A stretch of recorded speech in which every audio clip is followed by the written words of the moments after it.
আমি বিশেষ করে গ্রামে বড় হয়েছি, গ্রামীণ পরিবেশে আমার জানা আছে। শহরেও এটা হয়, কোনো ফ্যামিলিতে ধরুন ছোট ছোট বাচ্চারা রোজা রাখে, আগে থেকে এটা অভ্যাস করার জন্য। আপনার দুইটা ছেলে একসাথে প্যারালালি রোজা রাখছে, একজন রোজা রেখে 10টা 11টার দিকে আর তার ক্ষুধা সহ্য হচ্ছে না। সব ফ্যামিলিতে এরকম ছেলে ফেলে আছে না, যে একটু ভোজন বিলাসী বা আপনার ক্ষুধা কাতরে বেশি। তো সে 10টা 11টার দিকে আর সহ্য হচ্ছে না, মার কাছে যায়, বাবার কাছে যায়, দাদির কাছে যায়, দাদার কাছে যায়, ভাইয়ের কাছে যায়, আমি আর পারতেছি না, আমি আজকে ভেঙে ফেলবো। তো খুব বেশি প্রিয়াপ্রি করলে বাসায় মুরব্বীরা বলে কি, ঠিক আছে থাক, তোমার উপর তো রোজা ফরজ না, চেষ্টা করো, ভেঙে ফেলো।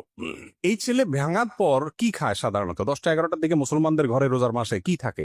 ভাত থাকে ভোর রাতের বাসিটা, মাছ থাকলে বাছা টুকরাগুলো থাকে, আর গোশত রান্না করলে হাড্ডিগুলো থাকে, সবকিছু বাছাটা থাকে, তাই না? এই ছেলে খাইছে, ক্ষুধার কষ্ট দূর হয়ে গেছে, এটা ঠিক, কিন্তু খুব ভালো কিছু খায় না এসে। আর তার সাথে আরেক ভাই যে রোজা রয়েছে, সে যদি রোজা রেখে দেয়, তারও কষ্ট হচ্ছে, কিন্তু সে স্ট্রাগল করবে, সে চ্যালেঞ্জ নিয়েছে না আমি রাখবো। তখন তার মুখ দুপুরের পর আস্তে আস্তে ফ্যাকাশে হয়ে যায়, মা মায়া করে, বাবা মায়া করে, দাদা মায়া করে, রোজা রাখতে তার কষ্ট হচ্ছে, সবাই আদর করে। একটা পর্যায়ে যখন সূর্য ডুবার কাছাকাছি হয়, তখন কি হয়? তখন যে রোজা ভেঙে ফেলেছিল, তার ডিউটি কি হয় সাধারণত? গ্রাম হলে হাঁস মোরগ ধরো, মোমবাতি চেরাগ নিয়ে আসো, হারিকেন জ্বালাও, এখন তার হারিকেনের দিক নাই। আর ছোট পিচ্চি বাচ্চা থাকলে, দুধের বাচ্চা কাচ্চা থাকলে ওইটারে ধরো। আর এখানে ইফতারের কোনো আইটেম আনা নেওয়া করা লাগলে সেগুলো করো। আর যে ছেলেটা কষ্ট করে রোজা রাখে, ওর অবস্থা কি থাকে ইফতারের আগ মুহূর্তে?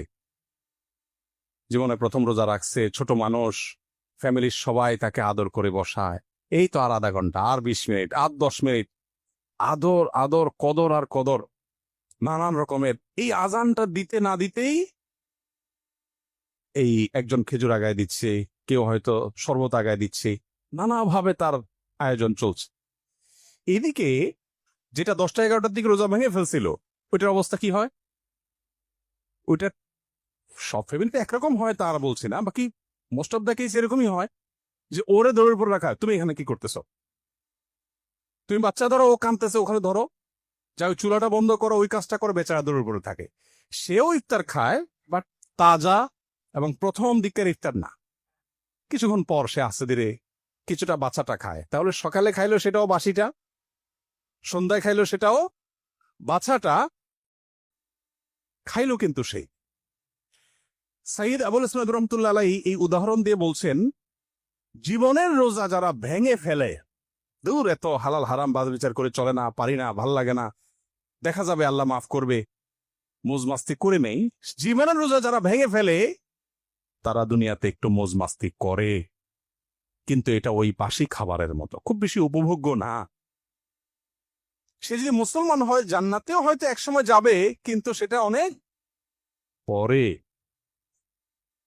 পক্ষান্তরে যে কষ্ট করে রোজা রাখে, তার কষ্ট হয় ঠিক, কিন্তু জীবনের সূর্য যখন ডুবতে যায়, তার যখন ইফতারের সময় হয়, তখন আল্লাহর পক্ষ থেকে ফেরেশতা আসে, তাতানাজ্জালু আলাইহিমুল মালাইকা, আল্লাহর পক্ষ থেকে ফেরেশতা আসে এবং এসে বলে, আল্লাহ তাখাফু ওয়ালা তাহজানু ওয়া আবশিরু বিল জান্নাতিল্লাতী কুনতুম তুআদুন।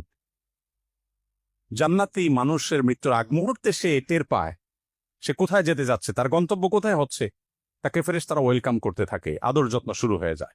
আল্লাহ তাআলা আমাদেরকে রমাদানের রোজার পাশাপাশি জীবনের রোজাটাকেও সঠিকভাবে রাখার তৌফিক দান করুন।